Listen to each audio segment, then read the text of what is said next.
morning, everybody. Thank you, George. My presentation is named in a thematic way, How the Humble Plow Meets the iPad. Behind the intrigue is a very clear idea that if policy research has to be taken to the policymaker, what are the roadblocks that you face? So here is a picture of the policymaker getting into the car and just zipping off. And this would be the constant refrain. I really don't have the time for this. In an extremely time-stressed world, how this project could add some value in terms of telling us how we could use technology to take excellent research into the policy domain. And this has been a pilot that we are testing in this particular project. Bridging research policy gap is, of course, a very contentious issue, and people have been grappling with this forever. And this is a particular quote from Louise Saxon from the ODI in London. And there is a paper written right after this, which I don't have at the moment. But the crux of the matter remains that the effort to reach out to the policymaker is fraught with difficulty and therefore is an extremely difficult business to pull off. From a management point of view, like Dr. Fan just mentioned, is it a question of a supply push or a demand pull? It could cut both ways. And therein lies a problem that if it's a supply push or a demand pull kind of a trade-off, which would you pick in terms of the message delivery modality or mechanism? So we decided to basically cut through that. And we thought, after a long discussion with George, that we should have a demand pull as well as a supply push model for this. And therefore, you have research and knowledge, you have the supply push, and the policymaking process would act as the demand pull. So both together, we tracked the traditional outreach pathways in terms of policy briefs, workshop, experts roundtable, press conferences, op-eds, all that. And we used the publications and multipliers. In one of the slides later on, I'll go on to show you that the myth that research is not read has been quite strongly debunked in this particular project. We track analytics in the back end for all the activity that we do on the net. And the papers are the most read in terms of the entire universe of the output. I'll come to that in a bit. And we also have documentaries, and 10 of them have been produced.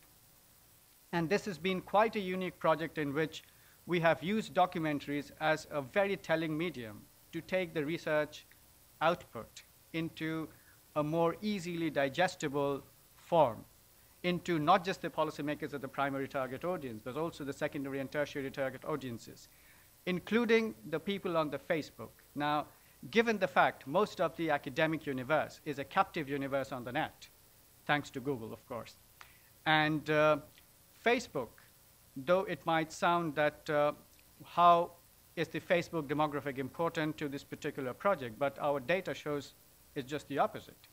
The third-party referrals that the sites have got are from Facebook, and that's the largest number of hits.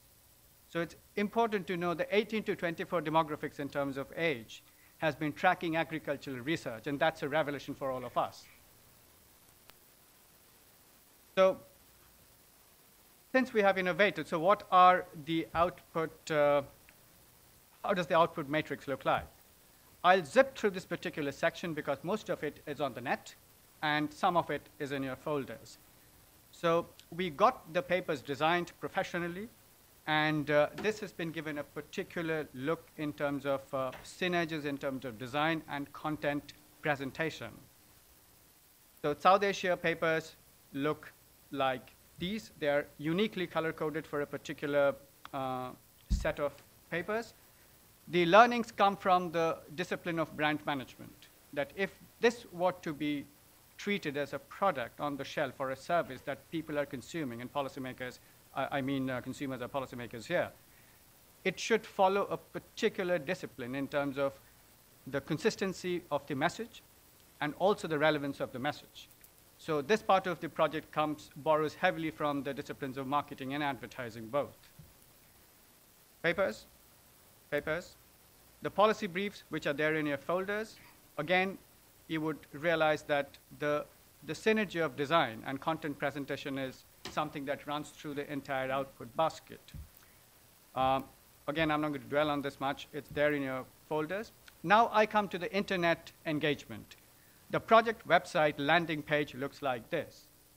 And all that we talked about is there in the project. It has plugins that will take you to the policy briefs, the research papers, the documentaries, even the blogs, the Twitter feed, and everything is there. I do hope that you would have the time to look through the website, and please come back to us with your feedback. How do you find the navigation and the relevance of the subject? And of course, the instruments by which we are taking this to the outer world. Twitter.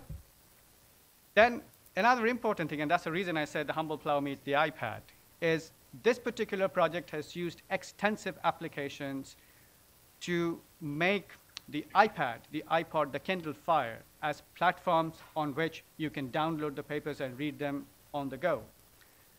The iPad screen looks like this. The Android platforms look like this. The Facebook page looks like this.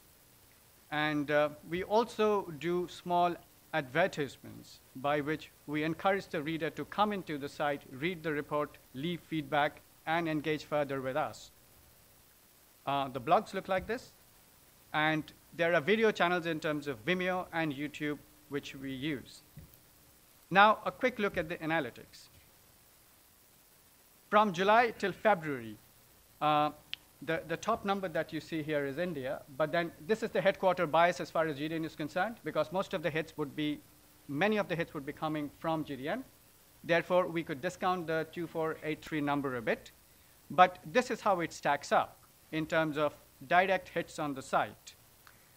And it's interesting to see in Delhi, that's the highest number of hits in a particular region, which would make me tend to believe that in the policymaking community, I don't have granular data for this, but people in Delhi are watching the site. So therefore, if you take a region as a unit of analysis, you could actually create a program like this, take it to the policymaking center, Washington, for instance, and start drilling down the data to see whether Washington is interested in reading the papers or engaging with this process.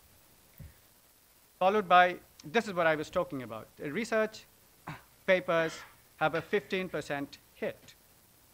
And the top number that you see, 1 here, it says this field is not defined. But my sense is, and I have to drill down deeper into the data to see what does this 22.92% look like. But overall, the research papers are being read, and that's the surmise from this particular slide. Then we can even drill down the data to see from which particular site is the traffic being driven from. So there's Chroma, there's Firefox, Internet Explorer. So you can cut the data in any way you want and use the analytics to pinpoint how and when and what are the modalities by which you can take the findings to the policymakers.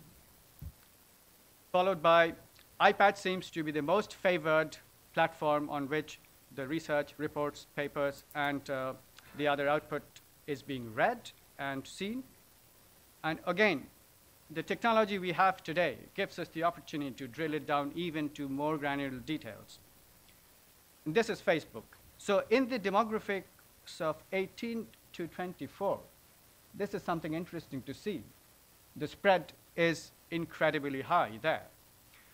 So, and you can see there are spikes in the way the papers are being read. There's no seasonality per se, except for a few troughs. We have to analyze why there are troughs in those particular periods that you see here. So that's the an overall picture of the project. And GDN hopes to take this forward in terms of using cutting-edge analytics to understand the policy uptake process even better. Thank you very much.